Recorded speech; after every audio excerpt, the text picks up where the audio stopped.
Imagine waking up tomorrow morning, picking up your phone, opening YouTube, and seeing only a white screen.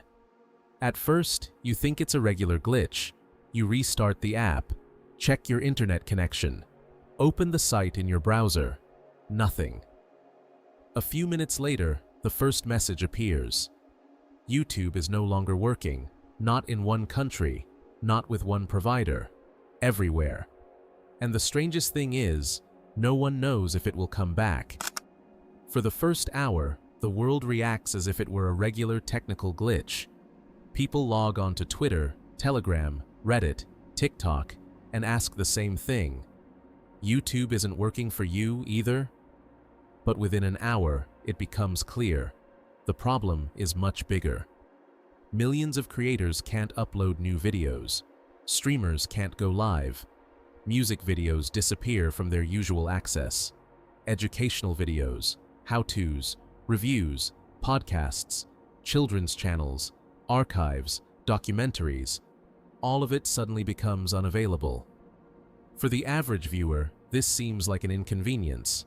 But for millions of people, this isn't entertainment. It's work. Some people make money from advertising. Some sell courses. Some get clients through videos. Some spent 5 years building their channel. Some just reached their first 1,000 subscribers yesterday. And now, it's all hanging in the void. A few hours later, the first wave of panic sets in among creators. They open YouTube Studio, but nothing loads. You can't view analytics. You can't reply to comments. You can't check your income. You can't download old videos. You can't even explain to subscribers what's going on because their primary communication platform has disappeared. Viewers quickly migrate to other platforms. Short videos are migrating to TikTok, Instagram Reels, and Snapchat. Streamers are trying to migrate to Twitch. Long-form conversational formats are moving to Spotify and podcast platforms. Educational creators are starting to publish videos on websites, Telegram, Discord, and paid communities. But the problem is that YouTube wasn't just a video hosting service. It was a search engine. When someone's phone broke, they searched for videos on YouTube. When they needed to set up OBS, build a computer, fix a washing machine, cook a meal, learn a program, beat a game, or understand a school topic, they turned to YouTube. Now billions of these answers have disappeared from regular access. On the second day, businesses take a hit. Companies are losing advertising campaigns. Music labels are losing videos and premieres. Online schools are losing traffic. Creators are losing sales funnels. Small brands that lived on reviews and videos are losing their main source of customers. Large corporations will survive. They will quickly buy advertising elsewhere. But small creators and small projects will be worse off because they weren't just building a channel. They were building trust, a history, an archive, and a habit of returning audiences. A week later, the internet becomes different. TikTok is trying to become the new YouTube, but it's difficult to watch long videos. Twitch is good for live streams, but it doesn't replace educational videos or search. Instagram is good for short-form content, but not for archives. Netflix and other streaming services won't help because they don't have millions of independent creators. New platforms are emerging. One promises better monetization. Another promises the absence of censorship. A third promises complete freedom for creators. A fourth, the quick import of old videos. But none of them solve the main problem. YouTube wasn't just valuable for its technology.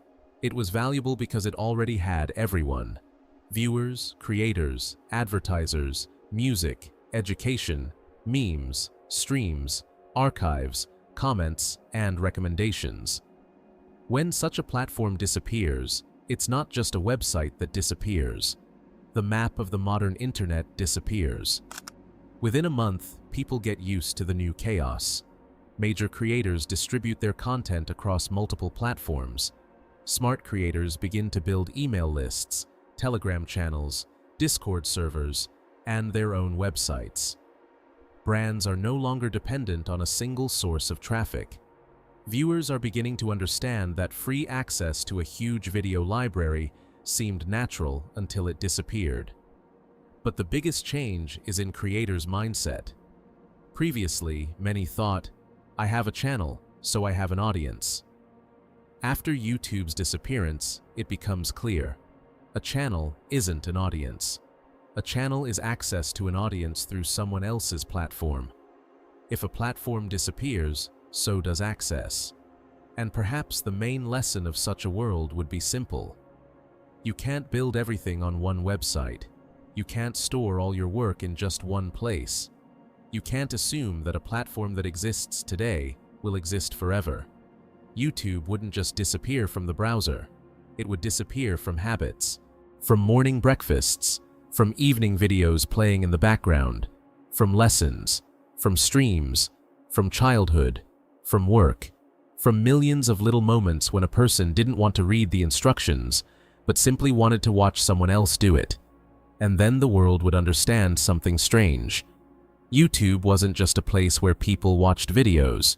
YouTube was one of the largest libraries of human knowledge.